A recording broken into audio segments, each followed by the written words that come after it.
Hello students, तो देखिए प्रश्न पेपर का 14वां प्रश्न। यदि बिंदु ए बी एवं सी से समदूरस्थ हो तो x का मान निकालें। तो चलिए इसको हल करते हैं। तो सबसे पहले हम लोग लिख लेते हैं अपनी कॉपी में हल। तो यहाँ से आप लोग समझने का प्रयास कीजिए। यदि बिंदु ए बी एवं सी से समदूरस्थ है, तो इस समदूरस्थ का मतलब क्या है समझिए ध्यान से।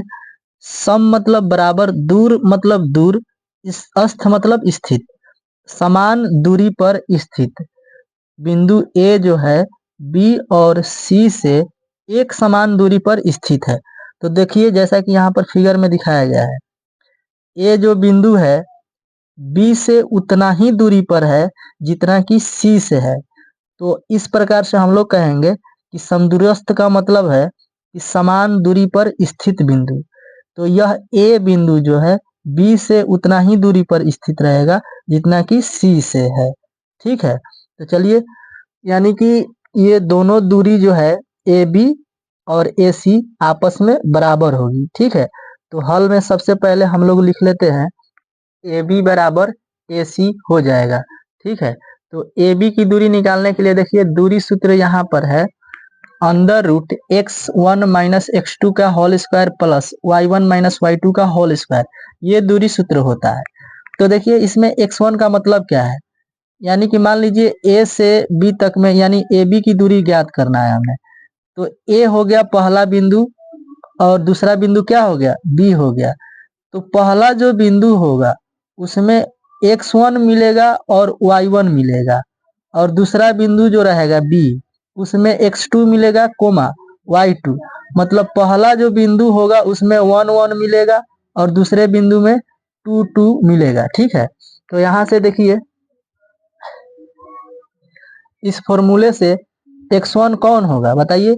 तो ए बी के लिए x1 यानी ए बी है, इसमें x1 हो जाएगा x माइनस x2 मतलब b में जाना है, b में जाएंगे, ये है x2 8 whole square plus y1 minus y2 का होल स्क्वायर होता है। y1 यहाँ मिलेगा 2 माइनस होता है फॉर्मूला में y2 कहाँ मिलेगा, b में मिलेगा। तो देखिए y2 मिलेगा -2, तो माइनस और पहले से एक माइनस है तो प्लस हो जाएगा यहाँ पर। ठीक है, तो यहाँ से स्क्वायर होल स्क्वायर बराबर AC की दूरी क्या होगी देखिए x माइनस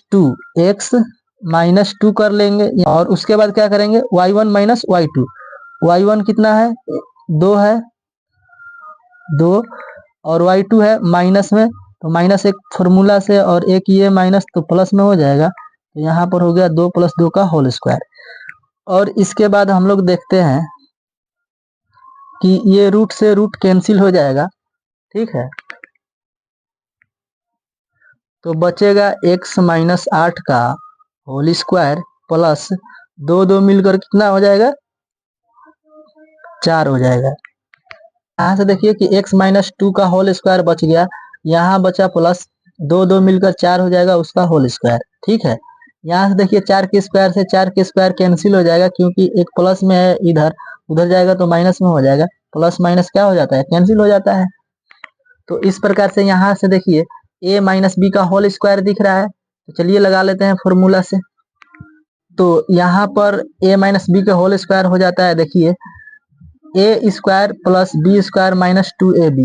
तो यहाँ पर a का वैल्यू हो जाता है x, तो x स्क्वायर माइनस नहीं प्लस बी स्क्वायर, तो प्लस 8 के स्क्वायर, फिर माइनस 2a के स्थान पर होगा x इंटू बी के स्थान पर होगा 8 बराबर, यहाँ भी वही फॉर्मूला लगेगा। तो एक्स स्क्वायर प्लस 2 का स्क्वायर माइनस 2a यानी x, b यानी 2। ठीक है, अब यहाँ से देखिए एक्स स्क्वायर इधर प्लस में है इधर भी प्लस में है, तो एक साइड जाएगा तो माइनस में हो जाएगा एगो, तो एक अगर माइनस में होगा एक प्लस में रहेगा तो कैंसिल हो जाता है। ठीक है, 8 का वर्ग हो जाएगा 64, 8 दूनी 16 माइनस में 16x बराबर 2 का स्क्वायर 4 हो जाएगा। और यहाँ से देखिए 2 दूनी का 4, माइनस में 4x हो जाएगा यहाँ पर। तो यहाँ से मिल गया, देखिए माइनस में 16x, और ये माइनस में 4 अगर इधर आता है तो प्लस में 4x हो जाता है, और ये 4 यहीं पर रहेगा और ये माइनस में चला जाएगा, इधर 64 आ जाएगा माइनस में। 16x में से 4x घटेगा तो माइनस में कितना बचेगा बताइए, माइनस में 12x बचेगा, और यहाँ से 4 घटाएंगे तो माइनस में 60 बचेगा। तो यहाँ से माइनस कैंसिल हो जाता है, 12 से ये कितने बार में जाएगा, तो 12 पाँचे 60, यानी 5 बार में चला जाएगा। तो इस प्रकार से इस प्रश्न का आंसर क्या हो गया, 5 हो गया। x का मान बताना था, x का मान हम लोग क्या बताएंगे कि x का मान कितना हो गया, 5 हो गया। देखिए प्रश्न में क्या बोला गया था, x का मान निकालें, तो x का मान आ गया है 5। तो स्टूडेंट्स आप लोग इसका स्क्रीनशॉट ले लीजिए और अपनी कॉपी में एक अच्छा सा नोट्स बना लीजिए, आपके एग्जाम में इसी तरह के प्रश्न आएंगे। तो इस वीडियो में इतना ही।